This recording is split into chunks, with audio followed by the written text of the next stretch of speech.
Hey scholars, this is lesson number 4 of the C3 curriculum, and this lesson is on diversity, equity, and inclusion. Today we are going to be talking about diversity and identity in the college campus, and for our objective, I also be able to identify the types of diversity that exist in society and articulate the benefits of diversity. And as I mentioned specifically, we're looking at what that looks like on a college campus.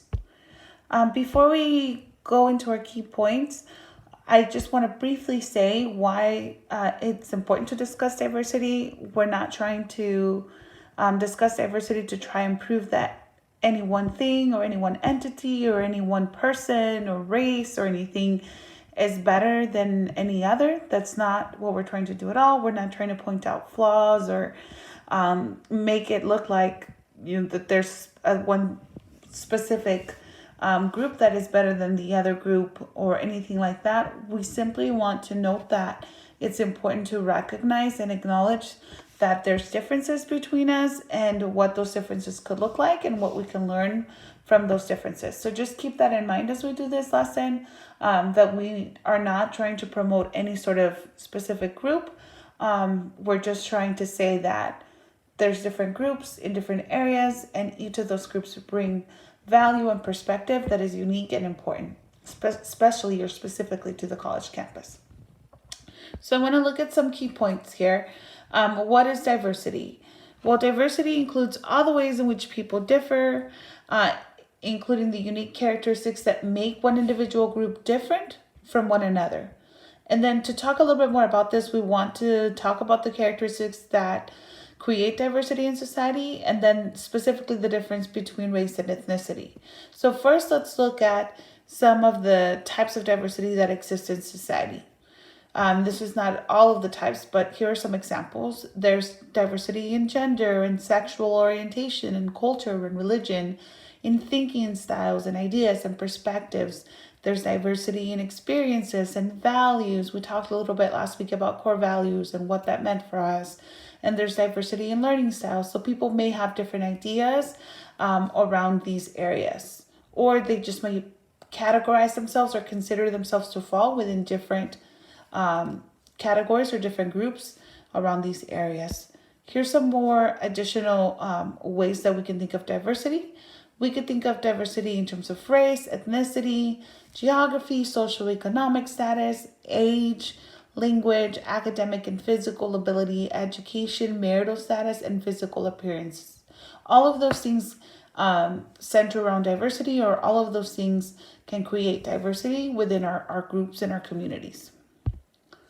When we think about ethnicity and race, sometimes people get a little bit confused about this and they think that it's the same thing, but actually ethnicity has more to do with the social group that has with the social characteristics or the cultural characteristics of a specific group.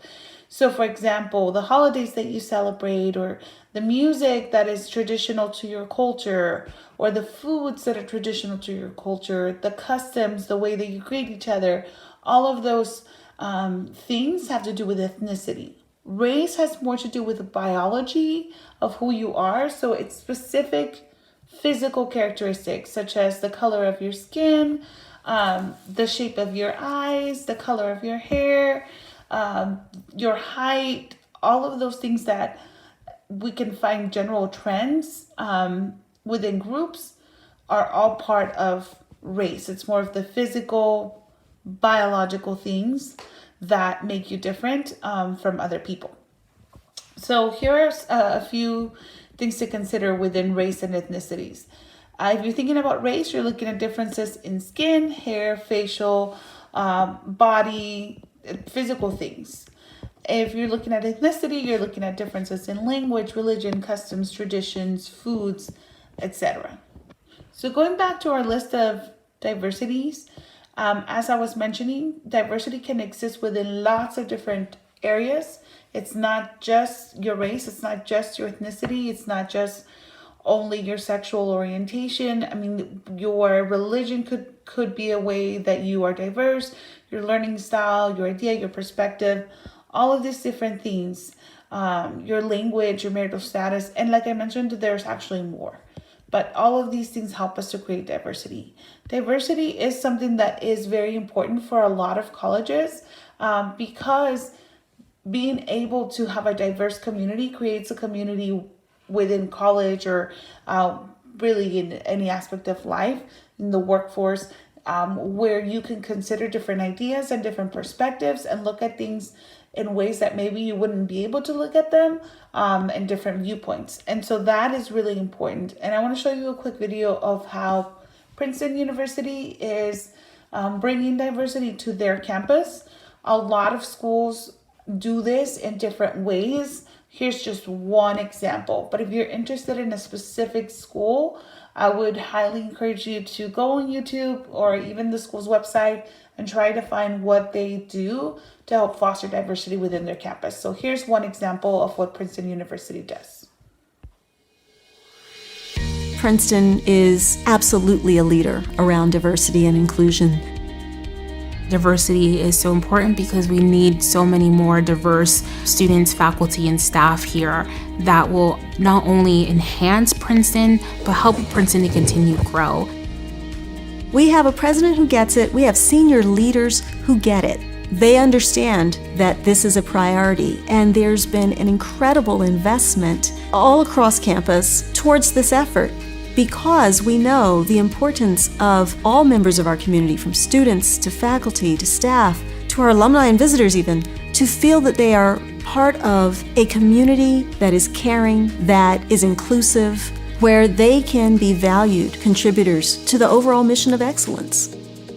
Princeton is so amazing at this moment because we are at a time of a complete culture shift, and faculty, staff, and students have an opportunity to be a part of that change, a part of that growth, and a direction that is very much inclusive of all communities, of all people. Given the 2013 Trustee Report on supporting diversity and other initiatives that went along with that, that was very attractive to me when I was looking at employment potentially at Princeton. The investments are visible on campus in terms of staffing resources, deans for diversity in many offices, centers that have been developed and grown. It's a continuous effort. There are about 7,000 students on campus if you include undergrad and graduate students, and we have about 65 professionals whose full-time job is to support diversity and inclusion on campus. It's not just a workplace, it's a community. The people who work at the institution really care about one another. Staff, faculty, the students, they really want to make this place something that is remarkable and unique in its community, the way that it helps individuals form relationships with one another. I just think it's a vibrant place to work. It's a place that's committed to excellence. It's committed to honoring people and bringing them forward, helping them to grow. Princeton currently has 10 employee resource groups that support a wide array of different communities on campus. We do a lot of consultation around a whole host of diversity and inclusion matters and support staff in thinking about how to make Princeton a more equitable place to be and a more diverse place, really inclusive place for all staff. Princeton has a lot of services and centers. So we also have the Women's Center, the LGBT Center, Davis International Center, the Center for Jewish Life, the Office of Disability Services, as well as the Office for Religious Life, and the Carfield Center. We're working in populations of students that are more diverse than we've ever seen in our history. And we need to make sure that those students that come from diverse backgrounds are well represented. Institutions are in such a rush to check off what we're trying to accomplish. And in that process, really forget the real fundamental reason why the communities exist, and they're built and they exist on trust. Tolerance is not enough to create community. Respect, as wonderful as that is not enough. Honoring and celebrating, including all, not maintaining the majority and making a little bit of space to accommodate those who are different, but actually having a space where everyone has an equal stake in what it means to be a Princetonian. It's important to have dialogue and discussion here on campus, especially done in an environment that is facilitated by peers. It's important to provide that opportunity for students to be able to explore, to be able to challenge themselves and further grow into who they are and really think about their identity, not only of themselves, but also how they influence community. Every single person is different, and disability is just another type of difference. The main purpose for the Office of Disability Services is to be a place for students who have disabilities and to talk with us about accommodations that may be helpful to them in a classroom or in navigating campus. It really warms my heart when I can see a student who has overcome barriers and has then been able to take advantage of the academic experiences here that will enable them to make a difference in this world. Princeton University is probably one of the most pluralistic campuses in America when it comes to religious life. It offers opportunities for worship, offers opportunities for learning about one's faith or another person's faith. There is not only a full-time Muslim chaplain, and there's also a full-time Hindu chaplain, and we have many different Christian denominations. We have different sects within Judaism represented. You can ask the tough questions and no one will shun you for it. It aspires to be a place where everyone can find a spiritual home. I believe that diversity and inclusion and concepts around social justice are not additional, it's not an add-on, and it's not something extra. It's just who we are and who we want our students to be and what we want them to know as we prepare to create leaders for a global society. I really admire that Princeton can acknowledge its shortcomings as well as celebrate its accomplishments. And when we acknowledge that we have work to do, we act and we lead in many of these areas in improving the experiences that our students have, that our staff and faculty have. You know, it's not only about making sure that our institution is always keeping in mind what an ethical utopian vision of itself would look like, but also that we're creating the kinds of people and future leaders that can go out in the world and make that change more broadly. People have good intentions here. They care about each other. You feel that when you're on campus. We all are responsible for the well-being of each other, and if we live that, we all raise each other up. We have a responsibility to grow, to learn from the lessons of the past, and to be committed to that vibrant present and translate it into a better future, into a better Princeton, a brighter Princeton.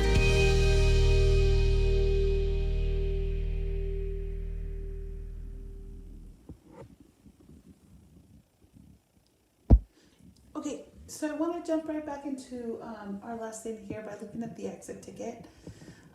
Number one, what types of diversity exist in our society? We talked about lots of different examples of that, but I'm asking you to list at least 5.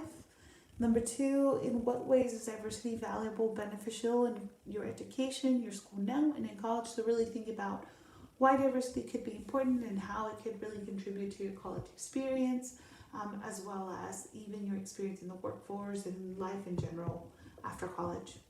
Number 3, in what ways is diversity valuable, beneficial in the real world or in different careers? So again, how will diversity help you in the long run?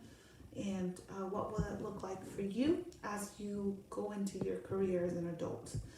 Please do answer using complete sentences, and I'm asking if you can please do 3 sentences per question, please. If you want to do more, that's great. But at minimum, please do 3 complete sentences. If you have any questions, as always, please do feel free to let me know. I'd be more than glad to help you if you have any questions. Otherwise, I will look forward to reading your responses, and thank you very much.